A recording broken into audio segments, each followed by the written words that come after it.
kamera za Befeso TV. Mbifurije umwaka mushya muzawurye n'uzabarye mu izina rya Yesu. Ni Aime ugarutse kuri kamera za Befeso TV. Mbifurije umugisha n'amahoro bitangwa n'Uwiteka. Imana ibashyigikire kandi ibarengere mu izina rya Yesu. Nundi rero ni Aime ugarutse kuri izi kamera, ngarutse mu mwanya w'ijambo ry'Imana.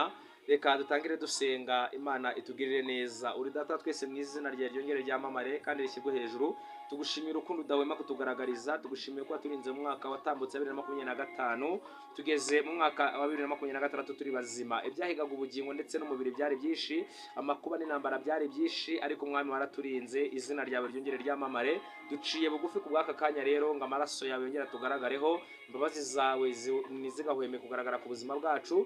Ongera uturengere kandi dushyigikire mwami. Tugwaye ikaze n'akari muri mwanya w'ikiganiro, nuzu tugire neza kandi uturengere. Ijambo tugiye gutambutsa kuri izi kamera za Befeso TV, reka mwami urishyigikire neza yawe, abari buri kubyumve cyangwa abari bukurikirane rigiraho ribakura naho ribajyana, kubera ko uri umugira neza kandi ugira neza, ushoboye byose nta kibasha kurogoya imigambi yawe. Amamara kandi ushyirwe hejuru kuri Imana ibyumvishe kandi bikoze mu izina rya Yesu, amen. Imana yo mu ijuru bagire neza kandi ibarwanirire. Uyu nundi ni Aime nkuko bisanzwe. Dusanga tugana ijambo ry'Imana kuri izi kamera za Befeso TV. Mbifurije amahoro ya Nyagasani ngongera ganze mu ruhande rwanyu kandi yongera abashyigikire mu izina rya Yesu. Tugarutse kuri izi kamera za Befeso TV dushimira Imana yabanye natwe muri mwaka watambutse, tukaba twinjiye mu 2026 turi amahoro, izina ry'Uwiteka rishyirwe hejuru. Ndumva rero twatangira ijambo ry'Imana tutatinze, ndifuza ko dusoma nk'ibyanditswe nka Bibiliya tukabisengeramo, ubwami bw'Imana bukomeza bukaganza mu izina rya Yesu. Ndifuza ko dusoma ijambo ry'Imana dusonga muri Yesaya, ni Yesaya ibice 50. Turasoma umurongo wa 2 nawo ndango turi burangize, ubundi turaza gusoreza mu ijambo ry'Imana riri mu Byahishuwe 3:20, maze tuganire kuri ayo magambo y'Uwiteka, ubundi dusenge. Ijambo ry'Imana rirambwiye ngo ubwo nazaga ni iki cyatumye nagira uwo masanga, nahamagara hakabura uwitaba. Imana itugirire neza.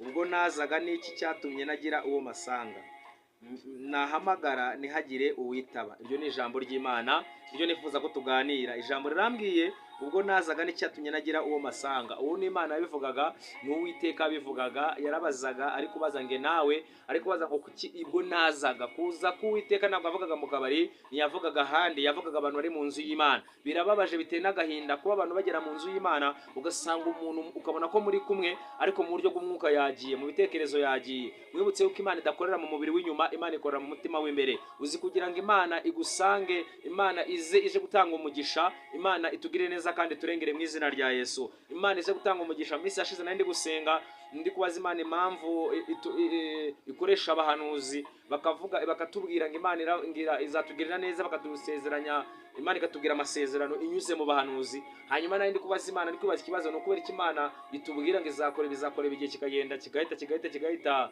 bitarakorwa. Noneho Imana inkura mu rujijo, iransobanurira, irambwira ngo impamvu abantu bahabwa amasezerano agatinda, ikibazo si uwahanuye, ikibazo sinanjye Uwiteka wavuze, atahubwo ikibazo nabona haye amasezerano. Ati ni gutemereza umuntu amasezerano ko nzamugirira neza, nkayamuhare mu bihe byiza byo gusenga, naza kumusubiza nkamubura, naza kumusubiza nkamusanga mu busambanyi, naza kumusubiza nkamusanga mu bujura, naza kumusubiza nkamusanga mu nzangano. Niyo mpamvu ijambo ritubwiye hano ubwo nazaga n'iki cyatumye nagira uwo masanga. Imana itugirire neza. Urabizi neza Imana yaguhaye isezerano uri mu bihe byiza byo gusenga, ariko Imana ije kugusubiza igusanga mu byaha. Imana ije kugusubiza igusanga mu busambanyi. Imana ije kugusubiza igusanga mu businzi. Kandi isezerano yari guhereye mu masengesho, yari guhaye uri mu mwanya mwiza wo gusenga. Ijambo ry'Imana riratubwiye ngo nahamagara ntihagire uwitaba. Nagahinda biteye n'umubabaro. Imana iradukunda nshuti zanjye. Imana ije kutureba ikatubura, nagiterera iyo ngiyo gusa, igira no mwanya wo kugira ngo ihamagare. Ariko ikintu kibabaje, reba kugira ngo Imana ize kutureba itubure, nimara kutureba itubuze, inaduhamagara itubure. Imana itubabarire kandi turengere. Iri jambo ndizaniye iki?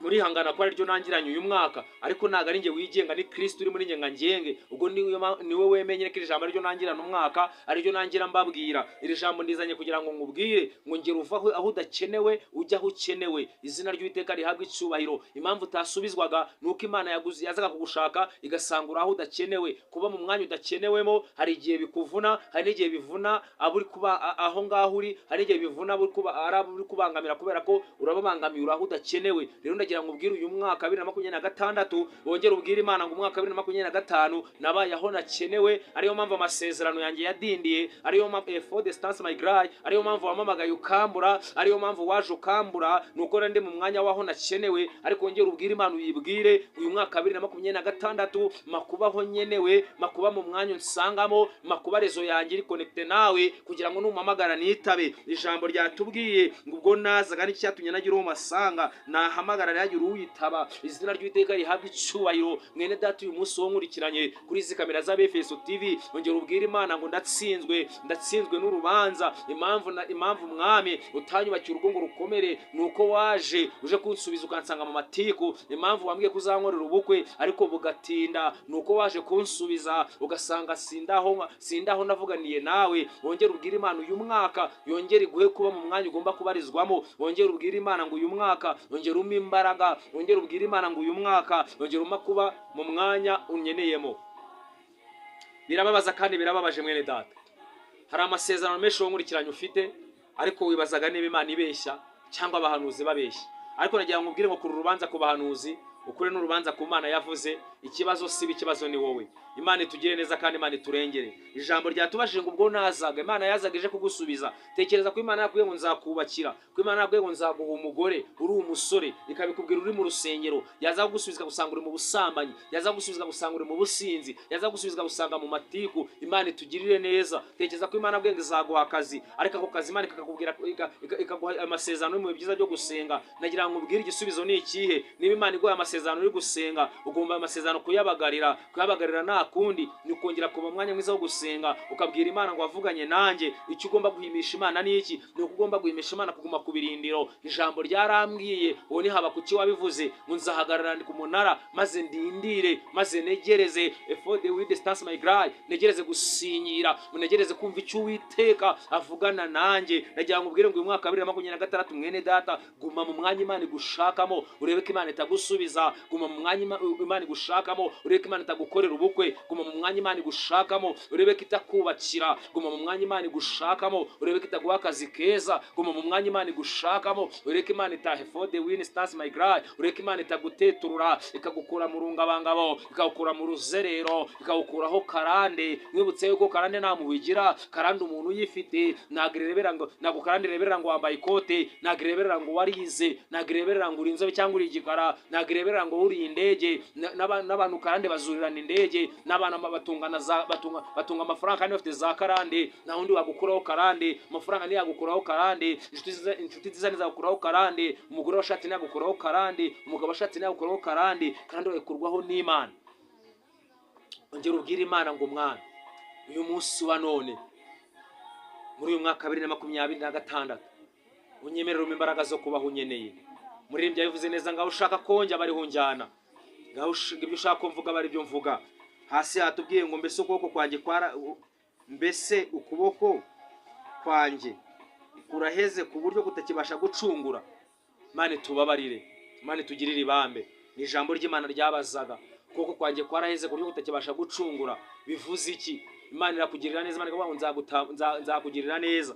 Ariko wabona Imana itinzeho tukajya kwicira inzira, wabona Imana itinzeho gatoyo ukajya mu bapfumu. Mwibutse yuko mwene data n'abapfumu nabo bararushye. Hanze nta gisubizo wabonera mu bapfumu, nabo ubwabo bararemerewe, nabo ubwabo bararushye, nabo ubwabo nta gisubizo bafite. Igisubizo kiri ku Uwiteka. Niyo mpamvu Imana ibashije ngo ukuboko kwanjye kwaraheze kuryo kutakibasha gucungura. Izera Imana mwene data, wizeye abakomeye biranga, wizera inshuti zawe biranga, wizera umugabo washatse kazakubera igisubizo biranga, ahubwo kujya kubera igisubizo kubera ikibazo. Wizera umugore washatse biranga, wizera abaturanyi biranga. Ariko nagira ngo mubwire ngo wongera wizera Imana, wongera ugarure Imana icyizere, kuko Uwiteka ntabwo kwaheze ngo kunanirwe gukora, kunanirwe gukiza. Ahubwo ibyaha n'ibicumuro byacu nibyo bitumye Imana itaza kongera gukora. Ko ijambo ryarambwiye ngo ntabwo ukuboko kwanjye kwaheze unanirwe gukora, ntabwo ugutwi kwanjye kwapfuye unanirwe kumva. Ahubwo ibyaha byanyu n'ibicumuro nibyo bituma Imana itugenda kure. Imana itugirire imbabazi kandi Imana yongere turengere, kongere tuwe mu mwanya Imana idukeneye. dukeneyemo, twongere tube mu mwanya Imana idushakamo. Nshuti yanjye mwene data wowe nkurikiranye, niba mu mwanya Imana igushakamo uzakomanga ukingurirwe, niba mu mwanya Imana igushakamo urugo rwiza uzarubamo, niba mu mwanya Imana igushakamo amazu nawe uzayatunga, niba mu mwanya Imana igushakamo amamodoka meza uzayatunga, niba mu mwanya Imana igushakamo uzatungisha abandi, niba mu mwanya mwiza Imana igushakamo ntabwo uzongera gutegera abandi ibiganza, ahubwo nabo bazabigutegera. Ntabwo uzongera guhabwa, ahubwo uzajya utanga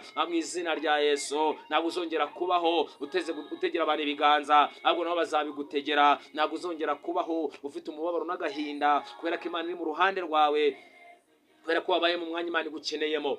For the will be in my God, Imana izakugirira neza, Imana izakurwanirira. Ariko mu gihe ukiri mu mwanya Imana itagukeneyemo, uzirwanirira byange, uzakomanga ntukingurirwe, uzasaba ntuhabwe, kubera kuri mu mwanya Imana itagushakamo. Niyo mpamvu Imana yatubwiye ngo ubwo nazaga niki cyatumye nagira n'umwe masanga, nahamagara nagira unyitaba. Nshuti yanjye mwene data, ndagira ngo ninza gusoza ijambo ry'Imana turaza gusengana, turafatikanya dusenge. Wongera ubwire Imana ngo Mana, ngo impamvu wambwiye uyu mugore mwiza sinamubona nuko nabaye mu mwanya utanshakamo, impamvu wambwiye urugo rwiza narugeramo nkaruriramo nuko nabaye mu mwanya Mwami, mu mwanya ndakenewemo. Wongera ubwire Imana yongera guha imbaraga zo kuba mu mwanya gukeneyemo.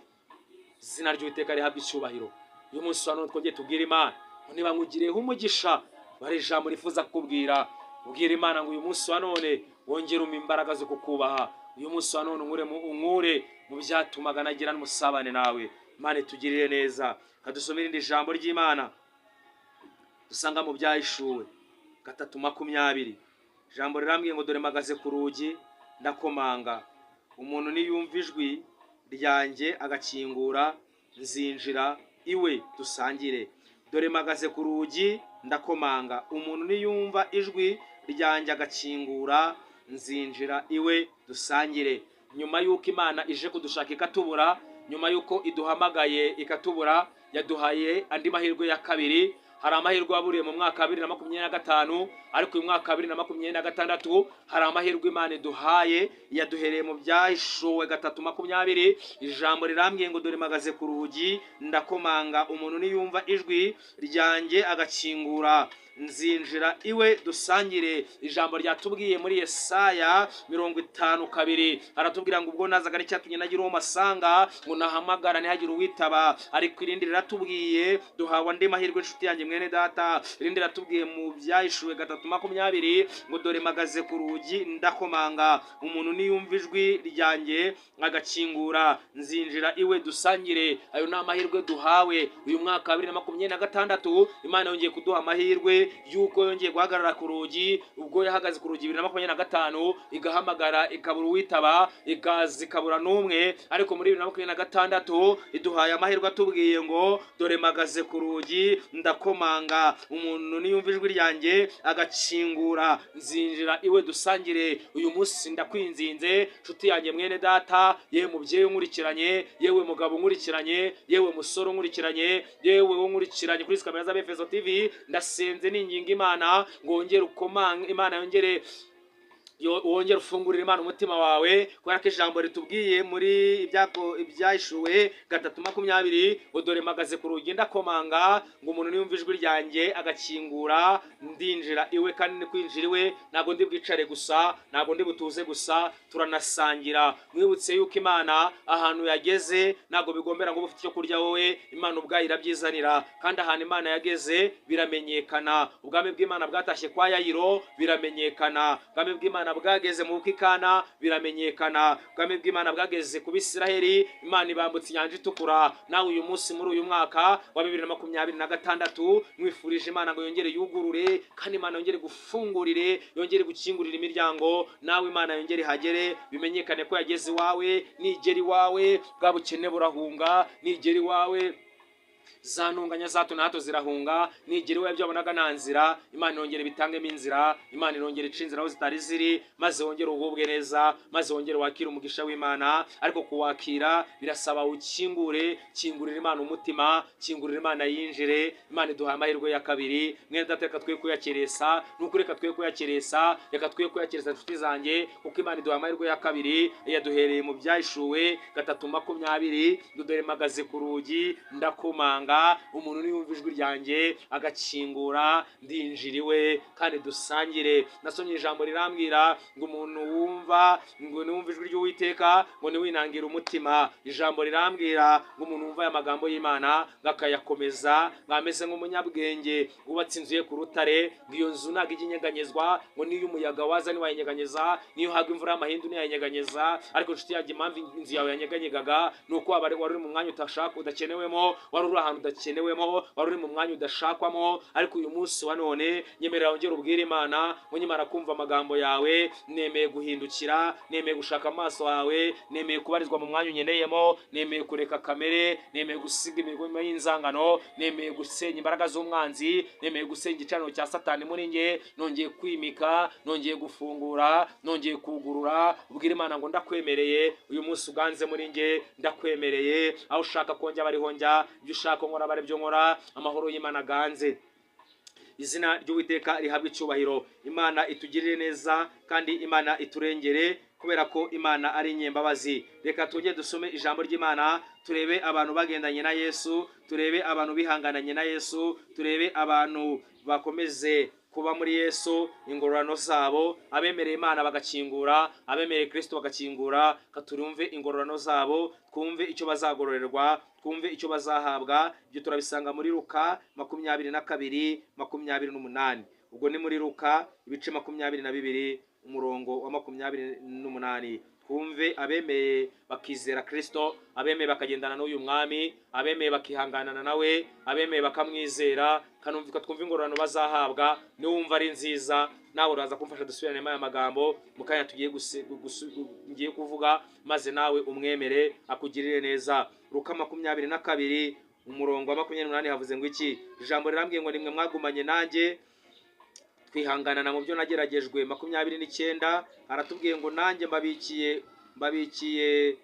mbabikiye ubwami nk'uko data yabumbikiye. Kadusubiremo ijambo ry'Imana, nimwe mwagumanye nanjye twihanganana mu byo nageragejwe. 29 nanjye mbabikiye ubwami nk'uko data yabumbikiye. Abo nabumviye Imana, abo nabugururiye Kristo bagakingura imitima yabo. Abamaze gukingura imitima bakagendana na Kristo, ingororano zabo nuko bihangananye n'umwami, kandi ubwo babikiwe, ubwo data yabikiye ubwami Kristo, nabo barabubikiwe mu izina rya Yesu Kristo. Ndagira ngo inshuti yanjye mwene data, dusengane dusubirane aya magambo, maze twongere tubwire Imana idushyigikire kandi turengere. Uyu mwaka 2026 umugisha waburiye muri 2025, Imana uguhere muri 2026. Aho wakumanze ntukingurirwe, aho wagiye ukabona bakumya agaciro, aho wasabye ntuhabwe, uyu mwaka 2026 Imana yongere kugirire neza, wongere ukomanga ukingurirwe, wongere usaba uhabwe, wongere mu izina rya Yesu. Imana isibe inzobo z'abanzi bari baracukuye mu ruhande rwawe. Ndifuza ko dusengana tugasubirana aya magambo, maze Imana ikatugirira neza. Agakiza n'ubuntu, agakiza ka Kristo nta kiguzi bisaba, kuko abakera ngo bajyaga batanga, ngo abakera ngo bajyaga ngo bacumura, ngo bagatanga ibitambo. Ngaho ibaze rero iki gihe, muri iki gihe cyacu, iyo biza kuba bikiriho, Imana ikadusaba inuma y'inungura, twari buyikure hehe? Rero n'ubuntu bw'Imana. Imana yatugiriye neza, itanga umwana wayo Kristo kugira ngo aza ducungure. Ntabwo yamutanze kugira ngo dukore ibyaha, ntabwo yamutanze kugira ngo tujye mu bitemewe, ntabwo yamutanze kugira ngo tujye mu bibabaza Imana, ahubwo yamutanze kugira ngo atubere inzira idukonekta n'ubuntu bw'Imana, atubere inzira yongera kuduhuza n'Imana. Izina ry'Uwiteka rihabwa icyubahiro. Abaririmbyi bivuga neza ngo nzafata ibimungisha Imana, ngo maze mbigire impamvu yo kuyegera, ngo nzaririmba izo kunesha paka ngeze ku musozo w'urugendo, ngo ntabwo nzicuza kuyikurikira Imana, kubera ko mfite impamvu zibifatika. Nshuti yanjye wo nkurikiranye, nawe ufite impamvu zibifatika. Kuba Imana yarakurinze kakurinda mu myaka yatambutse. Hari abo mwavukiye rimwe bapfuye, hari abageze ahacecekerwa, hari abari mu bitaro, hari abari kongererwamo umwuka, hari abacitse amaguru, ariko izina ry'Uwiteka rigahabwa icyubahiro mu ruhande rwawe, wowe ukaba ukiri muzima. Izo ni impamvu z'ibifatika. Tugomba gushimira Imana, tuyishinganisha n'ibiri imbere, tuyereka n'ibiri imbere. Izera Imana mwene data, wongere ukomange, wongere ukingurire Imana umutima wawe w'Imana. Ijambo ryatubwiye mu Byahishuwe 3:20, dore mpagaze ku rugi ndakomanga, umuntu uri bwumva ijwi ryanjye ninangira umutima ngagakingura, nanjye ndagera iwe. Kandi ikirenze kuri ibyo, ntabwo nde bwicare gusa, ntabwo ari ukwakandagira gusa, ahubwo turasangira. Wowe nkurikiranye, ni impamvu Imana yemeye yuko ari wowe wumvira ijambo, ni ukugira ngo iri jwi urwumvishe ryanjye wicaye kuri kamera z'Abefeso TV, wongere nuryumva niwinangira umutima, wongere ugururire Imana umutima wawe, yongere yinjire, maze Imana igutsindishirize. Mwibutse yuko ahantu Imana yageze, kamere zirahunga, ibyaha birahunga, karande zirahunga, ubukene burahunga, ubukode burahunga, uburwayi burahunga, ubugumba burahunga, abapfuye barazuka, abahumye bagahumuka amaso kubera ko Kristo yageze. Nawe nyemera dusubire mu magambo, ubundi dusenge Imana itugirire neza. Ushobora kuba ari barasubiye inyuma, ushobora kuba utari warakijijwe, ariko bwa mbere waba ugiye gukizwa, cyangwa nawe wari warasubiye inyuma. Nyemera dusubirane mu magambo, ubundi dusenge Imana. Imana itugirire neza mu izina rya Yesu. Ugiye gusubiranamo uvuge ngo Mwami Yesu, nyamara kumva ijambo ryawe nsinzwe n'urubanza. Ijambo ryawe rirambwiye ngo umuntu wese uri bwumve iri jwi ryawe ninangira umutima ngagakingura, ngo nawe urinjira iwe musangire. None nanjye ndaryumvishe, nemeye gukingura umutima wanjye.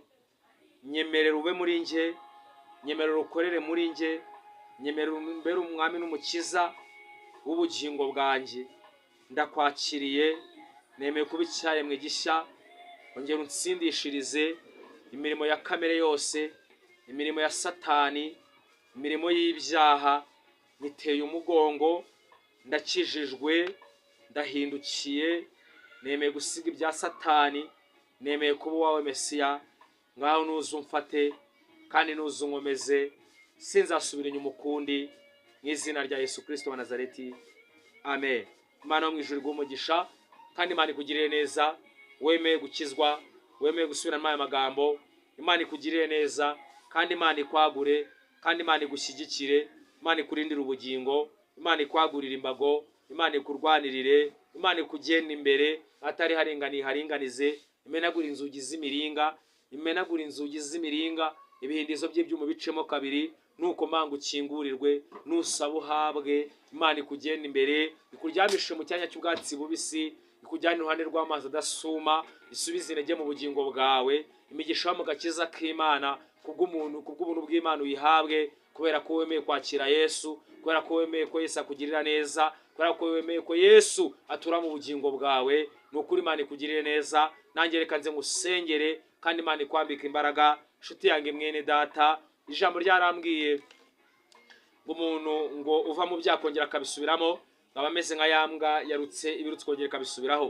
Ndasenze rero mwingingira Imana, ni ukuri niba wemeye guhindukira, emerera Kristo abe muri wowe, emerera Kristo akubera umutsinzi. Ni ukuri umuntu wemeye Kristo, ko ijambo ryatubwiye muri Luka 22 umurongo wa 28 na 29, hatubwiye ngo nimwe mwagumanye nanjye twihanganana mu byo nageragejwe byose, ngo nanjye mbabikiye. 29 aravuze ngo nanjye mbabikiye ubwami nk'uko data yabumbikiye. Rero wihangana na Kristo. Mwibutse yuko urugendo rw'agakiza rurakomeye, ariko mwibutse ko rutajya rukomerera uwizeye, rukomerera umuntu waje muri Kristo ashaka ibya Kristo, ashaka Kristo. Uwo ngo ruramukomerera, uwo ngo ni nayo mpamvu agwa vuba. Ariko umuntu wemeye Kristo, ijambo ryarambwiye ngo nimuba muri nge nanjye nkaba muri mwe, amagambo yanjye akaba muri mwe, umusabe icyo mushaka cyose muzagihabwa. Rero uyu munsi wa none nyemerera ube muri Yesu, nyemerera Yesu akubera umwami n'umukiza. Ni ukuri umubwire ngo ndakwemereye, nemeye guhindukira, nemeye kuba uwawe, njenje nazajya gusubira inyuma.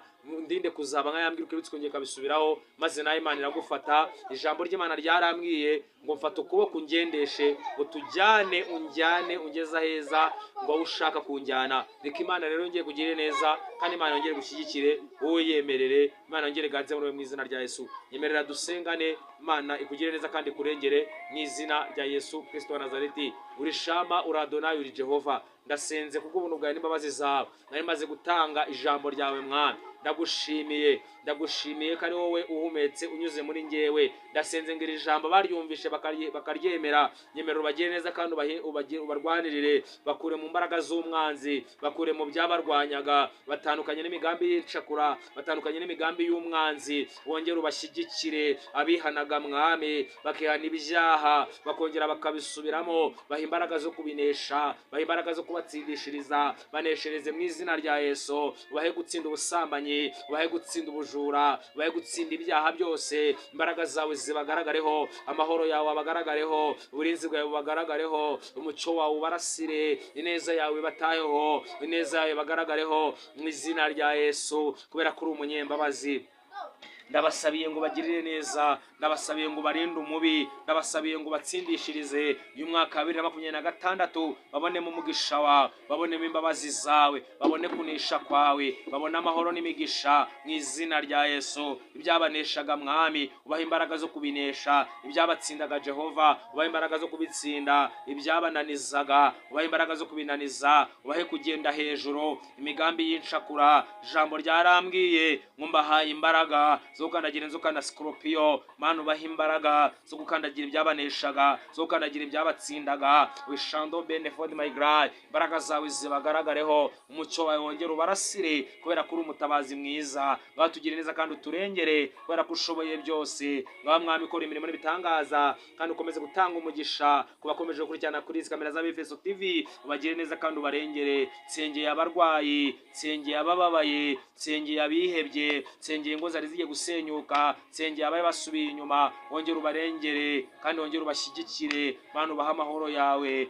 wongere ubarwanirire, kubera ko uri umutabazi mwiza. Utanga amahoro mu gihugu cy'u Rwanda, utanga umugisha kandi utanga umunezero mu izina rya Yesu. Barushaho kutuneshereza kandi urushaho kudutsindishiriza. Imbabazi zawe n'urukundo rwawe bikomeze kuganza. Ndagushimiye kuri Imana igira neza, ndagushimiye kuri Imana y'inyembabazi, kandi uri Imana igiye gutanga agakiza, gatanga agakiza mu bagabo, gatanga agakiza mu babyeyi, gatanga agakiza mu basore, gatanga agakiza mu bakobwa. Nuko tuneshereze kandi wubake ngo zari zigiye gusenyuka. Abakobwa bakore mu bukobwa, abasore bakore mu busore, maze wongere utange akazi, utange imirimo ku badayifite. Wongere ugire neza Mwami, amahoro yawe n'imigisha byongere bigaragare. Ngaturindira ubugingo, utwambike imbabazi zawe Jehova. Ngatuneshereze kubera kuri umutabazi mwiza, kubera ko ushoboye byose Mwana.